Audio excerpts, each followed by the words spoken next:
এটা ছিল এক গ্রামের দুঃসময়ের কথা। জলপাই কোথায় বলতে পারো? লালু তার বউকে বলছে, আমাদের এই গ্রামে কোনো তো উন্নতি হয়নি এতদিনে। একটাই পাতকুয়ো, তাও সবাই এখান থেকেই আমরা জল নিই। কিন্তু কোনো কোনো সময় হয় এর জল শুকিয়ে আসে। এই পরিস্থিতিতে কি করা যেতে পারে? পাশের বাড়ির একটা লোক তার বউকে বলল, জানো এই হচ্ছে, আমাদের জলের সংকট দেখা দিতে পারে।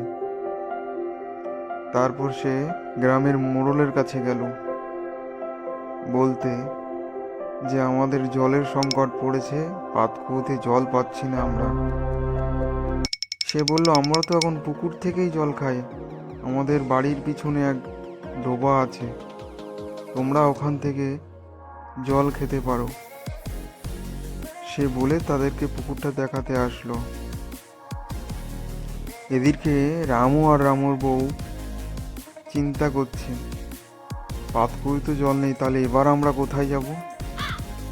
পাশের বাড়ির লোকটা বলছে বাড়ি গিয়ে, জানো তো একটা সুখবর আছে, পাতকুয়োয় জল নেই তাই কি, আমাদের মোড়ল মশাই আমাদেরকে পুকুরটা দিয়ে দিয়েছে।